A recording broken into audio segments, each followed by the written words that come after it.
Здравствуйте! Я рада вас приветствовать в нашей солнечной, такой доброжелательной, открытой республике Абхазия. И особенно ценно то, что мы записываем это интервью в столь дорогом нашему сердцу историческом здании в Абхазском государственном драматическом театре имени Самсона Чанба. Здравствуйте, Белла. Скажите, пожалуйста, вот вы на сегодняшний день очень известный режиссер в театральных кругах не только России, но и далеко за пределами. Каким образом все-таки вы оказались в нашей стране? Чья была инициатива ставить спектакль в этом театре? Меня познакомили с Хиблой, с художественным руководителем Абхазского театра. И в переговорах возникло взаимное желание у меня поработать с коллективом, а у Хиблы, чтобы я поставил здесь спектакль. А потом в ходе диалога нашего мы искали название, что бы это могло быть. Все-таки остановились на том, что мы хотим сделать комедию. Комедию делать трудно. Я вообще считаю, что если появится режиссер в ближайшее время, который будет уметь делать комедии так, чтобы люди разрядку эмоциональную имели, он будет, мне кажется, что самым-самым востребованным человеком в театре. Но если говорить более конкретно, конечно, на мой взгляд, наша аудитория не совсем знакома с вашей творческой деятельностью. Хотелось бы сделать такой небольшой биографический экскурс. Вы в 2005 году окончили Санкт-Петербургскую государственную академию театрального искусства «Мастерская Козлова». И с 2005 по 2007 год работали в Европе в коллективе Антона Адасинского под названием «Дерево». Да? И что можете немного об этом рассказать? Как проходила ваша деятельность после учебы? Насколько вы органично, может быть, вплелись в эту театральную жизнь Европы? Потому что все-таки Европа искушенная, да, театральным мастерством. И я думаю, что люди, которые приезжают из других стран, для кого-то это может быть сложный опыт. Как вы адаптировались и какой опыт вы получили в Европе? Это вообще было очень интересно, потому что наша ленинградская школа, она известна такой подробностью работы с классикой, очень литературоцентрична, то есть всегда опирается на первоисточник, на литературу и с таким уважением, пиететом относится к театру слова. Да? Более канонически? Да. И в этом смысле вдруг неожиданно оказаться в среде, где театр более, скажем так, раскрепощенный, открыт, да, то есть который... То есть вдруг оказаться в театре, где спектакль может возникнуть из одной строчки только. Из одного слова, из междометия рождаются образы, да, и там я получил совершенно... То есть если в театральной академии нас учили разбору, вниманию к партнеру, да, то есть русской психологической школе, то вдруг я оказавшись в Европе, да, то есть я увидел на фестивалях, в Эдинбурге, там, везде, где большие крупные театральные фестивали, я вдруг увидел, что, оказывается, есть театр движения, танца, театр тишины, театр молчания. В принципе, да, мне кажется, любая эмоция может рождать театр, да, как мне кажется. Да? То есть в институте... Собственно, для этого театр был создан. Совершенно верно. То есть это архаичные истоки театра, да, которые рождались, может быть, из каких-то даже наблюдений за движением ветра и солнца в пространстве, за шумом деревьев, шепотом птиц. То есть такая неожиданная... Но вы согласны с тем, что театр не имеет границ, и он все-таки достаточно гибкий, да? В принципе, нет каких-то строгих рамок. Я вам об этом и говорю, что работа эта с 2004, если поправиться, до 2008, то есть наш руководитель Антон, он нас, допустим, в такую интересную зону увел, что можно ставить спектакли из своих снов. То есть мы записывали сновидения, блокнотик, сон, если вы понимаете, он быстро очень тает, да, когда ты оказываешься в реальности. Да. То есть и мы записывали сны, и потом пытались драматургию найти, написать сюжет, срежиссировать сновидение. В общем-то, такой интересный опыт, об этом можно рассказывать долго. А потом я сотрудничал с театром Ахе, Вот, это расшифровывается как актерско-художественный эксперимент. То есть это настоящие художники, которые соединили начало театральное, актерское, со своей основной профессией. Вот, и они очень внимательно относились к отношениям между объектом и субъектом, между предметом и человеком, то есть между тенью, отражением. В общем, это тоже такой интересный опыт. Вот из этого всего, наверное, и стал я состоять уже в Ну, я дальнейшем. думаю, что вы абсолютно органичны в том, о чем сейчас говорили, потому что вы такой, ну, на мой взгляд, достаточно гибкий и эмоциональный. Поэтому, мне кажется, вам комфортно в таких условиях работать. Я имею в виду без каких-то статичных рамок. Исходя из биографии, вот также хотела бы отметить, что вами как бы, да, срежиссированы 3 таких проекта, спектаклей «Баралгин», «Хроника» и «Стереотип». О чем вообще шла речь? Какой посыл в этих работах вы несли? Это были мои поиски в... Философию вот, работы. Это образный театр. Я занимался ассоциациями. То есть, допустим, реакции на сиюминутный день. Вот баралгин, такое название, это болеутоляющий препарат. Совершенно верно. Я размышлял именно о том, как от внутренней боли, как найти внутри себя избавление. Вот. Поэтому смысл достаточно однозначный. Но единственное, что это как бы были упражнения на тему образного театра, то есть что потом в дальнейшем мне стало помогать, допустим, в работе с классикой. Да? То есть если я сталкиваюсь с персонажем, допустим, с дядей Ваней, Антона Павловича Чехова, то я начинаю к нему относиться так же, как я бы относился к вам или к самому себе. То есть я его опускаю с литературных небес, то есть с книжной полки, я его сажаю рядом с собой и начинаю задавать вопросы, а что бы этому человеку могло присниться, а чего бы он мог испугаться, а какие бы у него могли быть мечты. Да? То есть на уровне человеческом, а что он кушает вообще? А что он читает? Насколько я знаю, вас отличает от других режиссеров такой какой-то свой авторский почерк. Вы мастер перформанса, да, режиссерского. Почему именно такая трактовка, такая подача режиссуры? Ну, сейчас уже немножечко дискурс театра, он изменился, и я от этого отхожу. А вообще, да, несколько лет я исследовал именно настоящее разрушение четвертой стены. То есть известно, что в 21 веке, ну, как бы все славились театры тем, что вот мы разрушили четвертую стену. А что есть разрушить четвертую стену, которую строил Станиславский? Это не значит, что просто я могу докоснуться до зрителя и тем самым как бы ему сказав, что я с тобой говорю тет-а-тет. То есть мне казалось, что разрушить четвертую стену, это значит, что реально вмешаться в психику зрителя.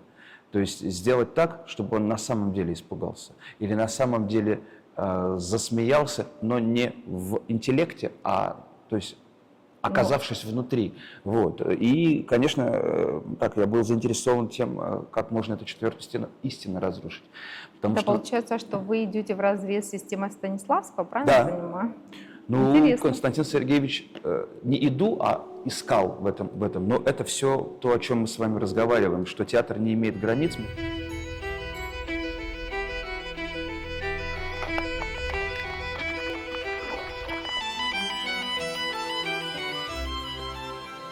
Роман, скажите, пожалуйста, вот вы решили все-таки прийти к такой мысли, что абхазский зритель готов к такому материалу, который, как мне кажется, транслирует эпоху 90-х, наверное, да, сквозь призму произведения Гоголя «Женитьба». Скажите, как вы пришли к такому решению и почему именно это произведение? Ну, Гоголь один из любимых моих авторов классических, русских, вот, потому что он, ну, я употреблю такое слово «многослоен». Да? То есть Гоголь многослоен, он как бы находится вот в космосе времен. Да? То есть, да.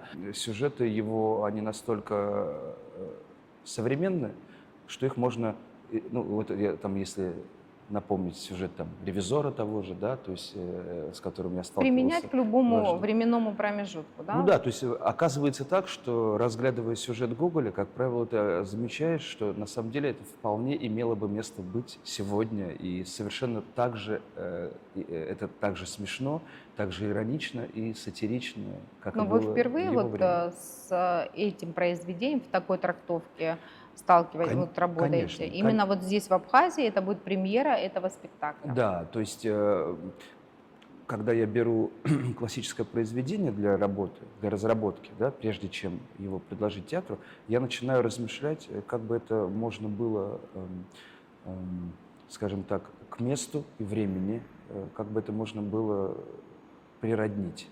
Вот, поэтому я Но российская публика пока не знакома, да, с этим материалом? Или знакома ли? Вы уже в России ставили именно этот? Нет, конечно. Да, вот. Да нет, ну это Ну вот я про зачем? что и говорю. Как, для нас это, конечно, я думаю, что особенно ценно, потому что аналогичные работы не так часто встречаются, тем более в нашей республике. Я думаю, что премьера пройдет на ура, достаточно успешно, чего я вам искренне желаю. Вы достаточно успешный, продуктивный режиссер. Поставили очень большое количество спектаклей. В Абхазии вы впервые, и знакомство с нашей абхазской труппой, наверное, как-то проходило, может быть, особенно, а может быть, совершенно ничем не отличалось и от других театральных труп. Можете немного об этом? Есть ли какая-то разница? Может быть, вы заметили какую-то черту характера наших абхазских актеров? Может быть, особенность какая-то вас удивила, поразила? Я так вам было расскажу, что, как правило, театры, в которых я работаю, они приглашают меня второй, третий, и четвертый, и пятый, и седьмой раз. Вот. И, наверное, вот эти последующие приглашения, они, наверное, уже являются каким-то вот реальным сотворчеством. А первая встреча – это всего лишь знакомство. Я аккуратно знакомлю с собой артистов, и они еще пока аккуратно открываются мне. Поэтому сказать, что что-то особенное сейчас происходит, Ну, я никак не восприняли могу. они вас, я думаю, тепло, потому что вы очень такой харизматичный, душевный, легкий, на мой взгляд, человек. Ну, я не успеваю это отрефлексировать, понимаете? То есть мы просто в ежесекундном общении находимся, я еще знакомлюсь, поэтому нужно еще время для того, чтобы сказать как-то, допустим, что мы стали друзьями.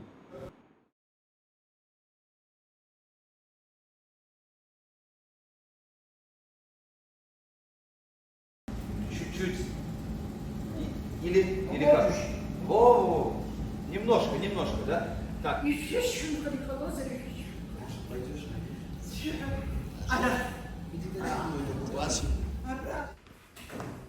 Понимаешь? Ну вот раз вот положил. Что такое? Все. А то у нас все медленно. И это медленно, это медленно. Пошла. Я не слушал.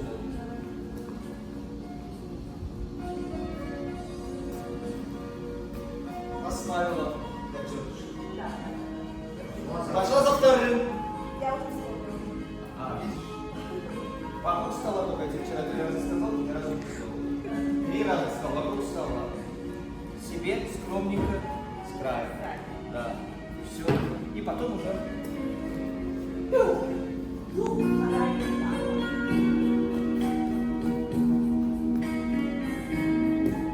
Это очень быстро и как показывал. Да, но она кое-что не договорила. Он охранник. Да. Спать нужно.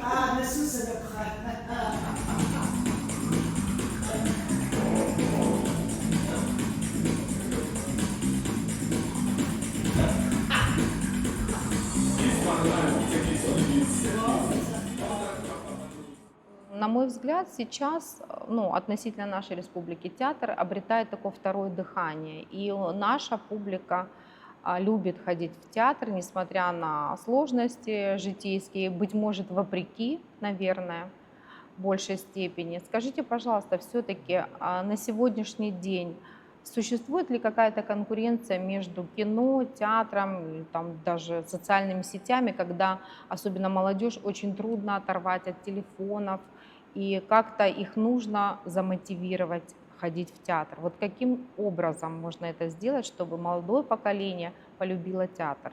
Ну, вот вы было точно очень почувствовали, то есть правда сейчас такое время, конкуренция была, там, может быть, 10 лет назад, 15 ощущалась конкуренция между какой-то цифровой цивилизацией, кино и театром. Сейчас, как мне чувствуется, глядя из своей амбразуры, что у людей возникла потребность в искреннем, живом искусстве, коим и является театр. Таким образом, это подтверждает, что все-таки театр – это ничем не повторимый вид искусства, который никогда не заменить, и пророчили смерть театру, что он, в общем, настолько консервативен, что он уйдет, но тем не менее, наоборот, сейчас вот действительно вторая волна, когда люди идут очень сильно в театр, и молодые в том числе, потому что вообще-то вот этот уникальный процесс, когда у тебя на глазах происходят события, которые артисты здесь и сейчас перед тобой исполняют. То есть иного, другого такого искусства, наверное, не существует. То есть даже вокальное пение, да, то есть, конечно, это тоже очень сильная вещь, но драматический театр, он способен события вот, воплощать на сцене здесь и сейчас. То есть, Магия театра существует какая-то, да? да, что ты видишь, как люди влюбляются, или постепенно наращивается между ними скандал, да, то есть, Ну, это да. живая такая эмоция, которую невозможно уже продублировать. Это не как кино, Да. да, можно второй, третий, 10-й дубль. И поэтому, скорее всего, зритель это воспринимает особенно тонко. Да. Роман, вот где-то я прочитала, когда готовилась к интервью, ваше высказывание, где вы говорите о том, что режиссер – это не тот человек, который все знает, а тот, который постоянно учится. А вот чему вы, на ваш взгляд, можете научиться в Абхазии? Какой опыт вы можете приобрести, работая в Абхазии? Но я его уже приобретаю. Я уже его приобретаю, потому что я работаю с конкретными людьми в конкретном месте. И у этих людей свой опыт, да, то есть у этих артистов свои судьбы, изучая их. То есть я хочу вернуться сейчас на несколько вопросов назад, то есть немножко, чтобы рассказать нашим зрителям, что я адаптировал пьесу Николая Васильевича Гоголя к Ментально, да? да, К нашей то есть, аудитории, да? да, и к городу, и к месту, изучая историю Абхазии, то есть всякий раз приезжая в город, в местность, я, естественно, сначала вообще хожу, чтобы почувствовать темпоритм людей. Конечно, я слушаю эмоциональность, степень эмоциональности. Я вот ее сейчас изучаю, потому что, допустим, тот же самый материал где-нибудь в Омске, это было бы совсем другое, правильно, да? Конечно. То есть мне важно почувствовать, как здесь коммуницировать. Атмосфера, да? Да, да. Вот. И поэтому я искал время, эпоху, в которой бы эта пьеса была бы наиболее интересна. Вот. И поэтому я выбрал 97-й год, и таким образом я стал изучать историю Абхазии, культуры, исторически социальную, да, то есть для того, чтобы она стала живой, вот даже для нас сейчас ищут записи радио, которое звучало в то время. Ну, вот. да. Мы изучаем Актуально. быт, как жили люди. В общем, это очень, Вы очень погружаетесь в историю, в традиции, культуру того народа, той страны, в которой вы, собственно, и планируете работать. Ну, Да. это правильно. И потом женитьба в любой Кавказской республике, да, то есть это особое событие, да, Особый ритуал. да, особый ритуал, вокруг которого есть много и комического в том числе, да, и культурного, и личного, и лирического, да, истории влюбленности и традиции свадьбы. Поэтому это очень-очень важно и интересно, потому что основная коллизия пьесы – это что главному герою никак не решиться на то, чтобы найти себе невесту. Вот. А невеста ищет жениха себе, да, и это в реалиях 97 года всплывают некоторые подробности. Я думаю, что будет интересно нашим зрителям. Вот вы известны своими театральными экспериментами, как я уже говорила выше. А скажите, пожалуйста, есть ли граница, за которой эксперимент перестает служить самому произведению и начинает работать на эффект? Вот в чем есть такой баланс? Может быть, баланс, может быть, какое-то разграничение. Как не уйти от самой, скажем так, формы произведения смысловой, да, не уйти в эффекты. Вот когда пытаются, ну, в принципе, ни для кого не секрет, сейчас это очень активно используется и в театральной, да, режиссуре, когда пытаются путем эффектов каких-то звуковых, там, я не знаю, цветовых, декораций, да, заглушить немного сам смысл, основу произведения. Ну, это вопрос ваш, он все-таки внешнего восприятия, потому что я как бы Ну да, как практик. да. Я нахожусь, если говорить об эксперименте, хотя я до конца не понимаю, что это такое, я понимаю слово творчество. Вот. Ну, Это для творчество меня тоже понятно. эксперимент своего Ну, рода. а в творчестве как может художник Да. не искать цвет? Конечно, да. Как он может не искать форму? Да? То Надо есть постоянно пробовать. пробовать и не бояться ошибиться. То есть я никогда не могу отвечать за результат вообще. То есть в этом смысле мне хочется оставаться до конца честным. То есть я думаю, что, отвечая на ваш вопрос, чтобы не уйти куда-то за грань, нужно внимательно относиться к автору. То есть если ты следуешь идее, теме и той какой-то интересующей точке автора, то ты не уйдешь за грань дозволенного, потому что будешь изучать то, что волновало автора. То есть вот, допустим, как пример вам расскажу, что почему у Гоголя вообще возникла эта пьеса. Гоголь так и не женился за всю свою жизнь. То есть он, насколько известно по его письмам и переписке, то есть он был настолько стеснительным и тихим и скромным человеком, что он просто даже боялся самого этого момента, что должны быть смотрины, да, что надо как-то сватовство это все организовывать. Ну, то есть, ритуальную часть такой, да, да. то есть он так ее боялся и так ее страшился, что он не пустил себя в то, чтобы стать там мужем, отцом и так далее. Да? То есть и вот эта психическая особенность Гоголя, она привела его к тому, что он на бумаге сочинил такой сюжет. Да? То есть если мы с артистами будем исследовать именно эту тему, я думаю, мы никуда в сторону не уйдем. А если мы начнем нагромождать и сочинять что-то сверху, то, конечно, вот.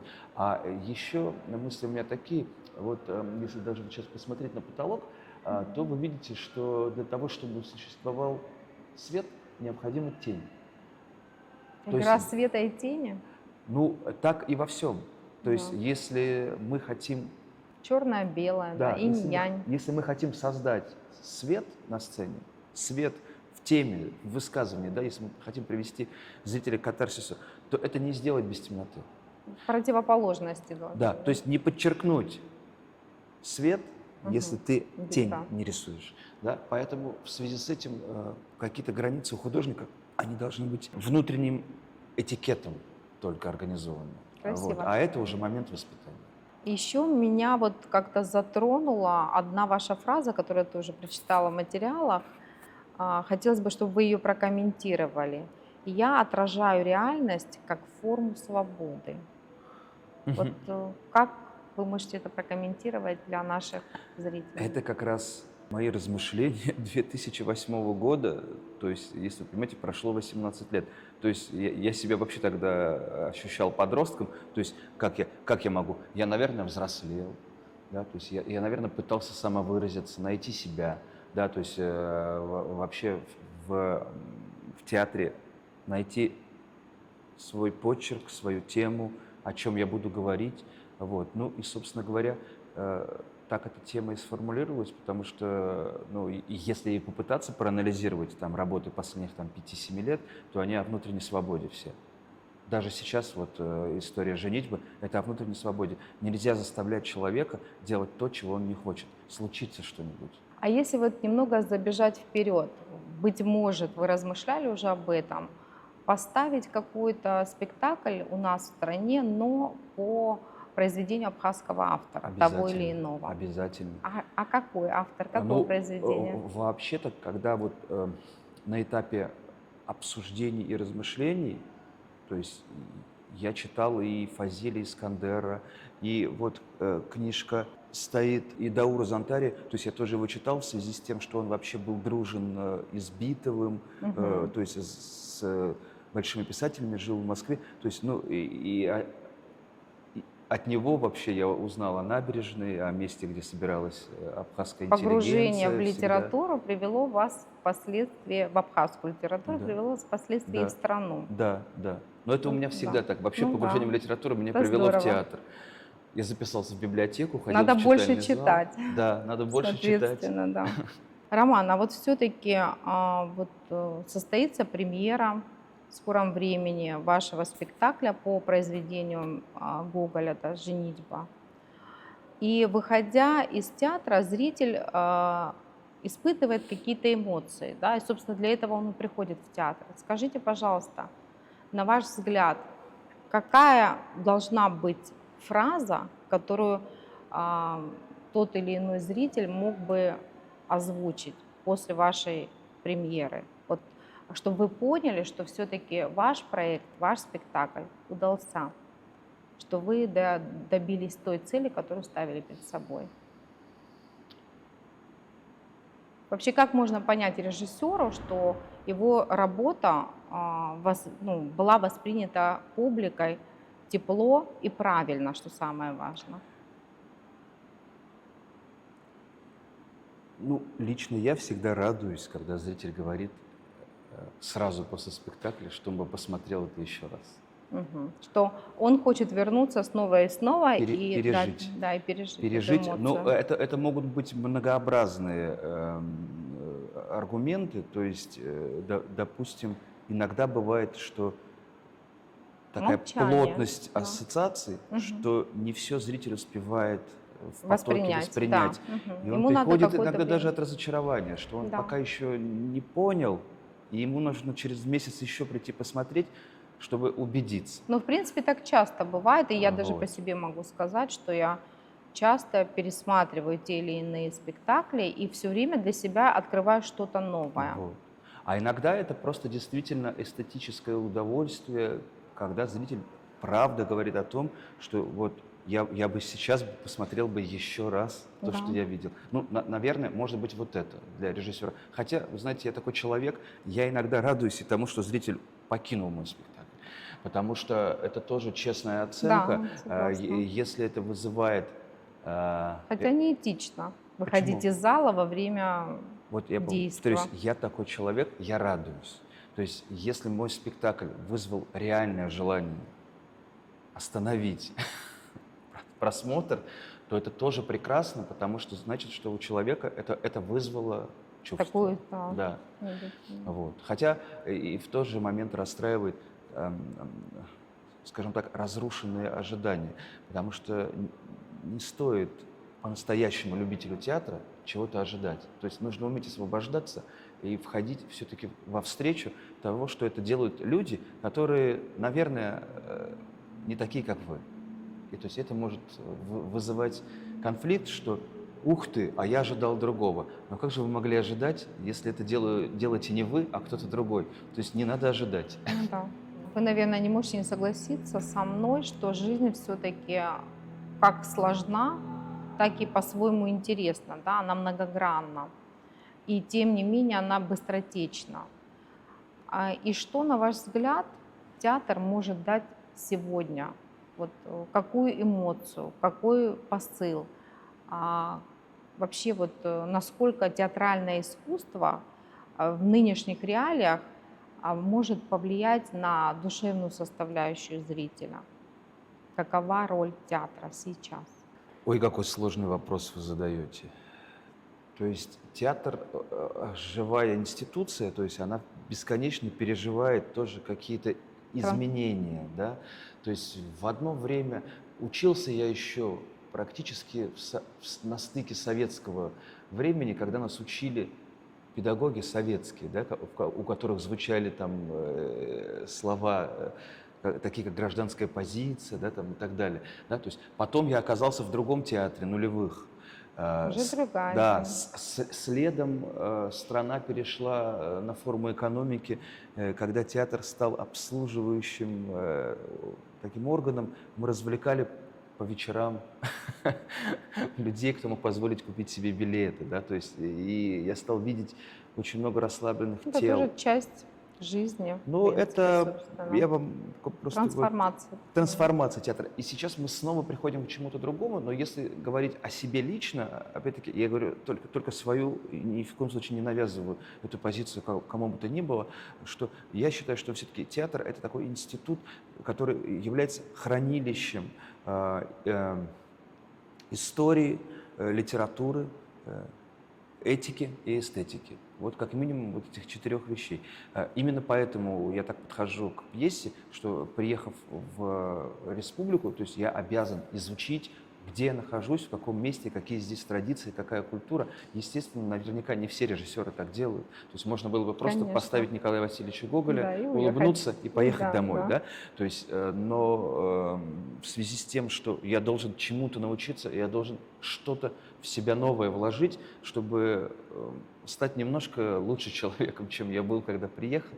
Поэтому даже вот мы вчера сидели около речки, даже послушать там шум горной реки, это уже меняет человека, да, или понять природу.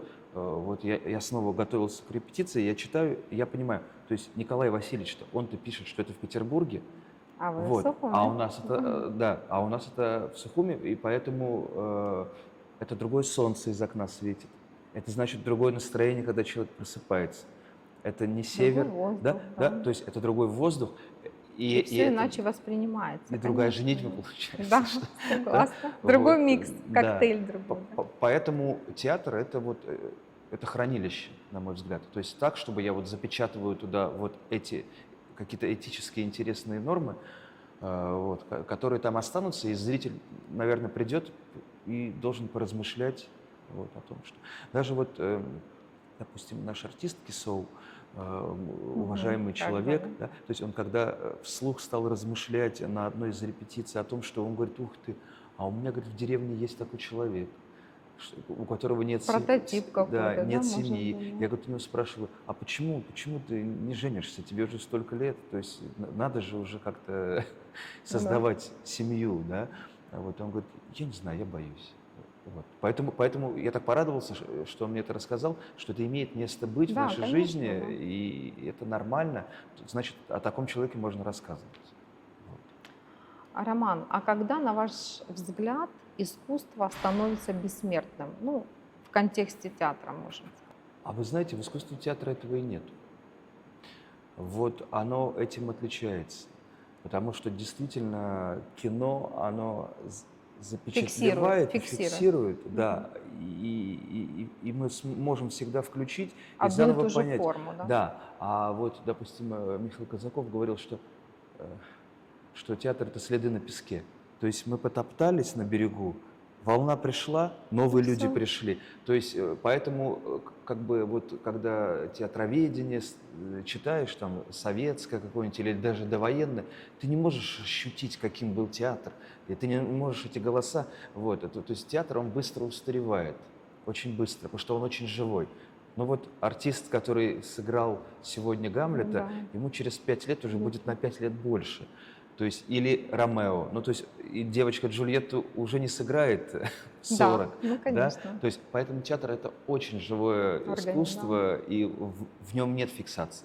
Есть только имена, вокруг которых легенды остались, да, и такие имена наверняка есть в абхазском театре, да, то есть Конечно, да, имена, произнося которые, да, то есть в Ленинграде, да, когда ты говоришь Товстоногов, да, то есть ты понимаешь, что это был большой, Глыба. да, Да. и огромная махина, да, но ощутить его ты не можешь, в спектакле ты его уже не увидишь, голос ты его уже не услышишь, все. Театр начинается с вешалки. А чем же он заканчивается, на ваш взгляд? Чем заканчивается театр? Заканчивается сейчас в каком смысле? Ну, в философском, может быть, В сердце зрителя. заканчивается. Ну, Если мы имеем в виду не окончание, ведь Станиславский Да, ты сказал нет, не да. про начало театра, Нет, что он да, с да, вешалки да, да, начинается. да. Ну, именно про то, что сказал Да, Станиславский. а если он, то есть, если он открывается с вешалки, куда мы в гардеробе повесили свое пальто, да, то оканчивается он в сердце, в котором, потому что, допустим, я знаю много людей, жизнь которых изменил спектакль. Мою жизнь изменили спектакли. То есть спектакли, которые остались в сердце навсегда, и я их помню, и я могу вспомнить все чувства, когда я шел по улице и не мог несколько часов вообще начать разговаривать от того, что я видел. И это меняло меня как человека, то есть химию мою, это меняло навсегда. И, ну, вот. Поэтому оканчивается в сердце, наверное, я бы так сказал. Вот буквально через несколько минут начнется ваша репетиция. Не буду вас долго задерживать. И в завершении нашей беседы хотела бы задать последний вопрос. Какой вопрос вы хотели бы оставить зрителю без ответа? Все. Все. То есть театр только задает вопросы. Если бы он ответы давал бы, и зрителю в том числе, то, наверное, второй раз пьесу бы уже никто не ставил, понимаете? Нет самой цели, да, такой, Да, чтобы у театра нет цели риторически. отвечать на вопросы. Мгм. То есть это тоже вот, я не помню, у кого я это прочел, но прочел совсем-совсем, может, в 19 или 18 лет, что театр – это такой вид медицины, который не может вылечить. Она может только поставить диагноз. То есть мы только можем обнаружить, а дать ответ мы не можем, и этим ценен театр, что он снова и снова мы открываем Новое. пьесу, да, Мгм, и мы снова не знаем, мы снова не понимаем, а почему, собственно говоря, почему это произошло. И снова, создавая спектакль, мы не получаем никакого ответа. Поэтому, к сожалению, ну вот, если, ну, вы же со мной да, разговариваете, то есть я не могу никому, так сказать, ну, ответы никакие преподнести. Театр – ваша жизнь, Да. вы органичны. Это самое главное, что я благодарен вообще жизни, что она меня с театром столкнула, и что так случилось волею судьбы, что я в нем оказался. То есть я абсолютно защищен внутри него, абсолютно спокоен, абсолютно свободен, и к неудачам тоже. И к неудачам, и к провалам, и к тому, что есть кто-то, кому совершенно не близко то поле поиска, которое в театре меня интересует. Вот. Это нормально, но в театре я счастлив. Это как бы это каменная стена, которую я построил, туда я выбрасываю что-то. Вот. Цветочки, или камешки, или стеклышки, или слезинки, то есть что-то туда вылетает. Вот. И обратно тоже что-то летит. Так что это прекрасно, что есть театр. Вот. Тем более, половина жизни уже прожита, ничего хорошего уже впереди меня не ждет, молодость Не позади, надо так. вот, поэтому сейчас только время уже что-то додумывать. Я думаю, что нас всех ждут красивые, потрясающие, да, содержательные спектакли под вашим началом, с вашей режиссурой. А сегодня я хотела бы вам пожелать хорошей репетиции. Надеюсь, что в сентябре наши зрители увидят потрясающий спектакль «Женитьба» по пьесе Николая Васильевича Гоголя. Спасибо вам за беседу, спасибо за то, что открылись мне. Спасибо, Белла, это было очень интересно. И что я могу сказать? И табу. Спасибо.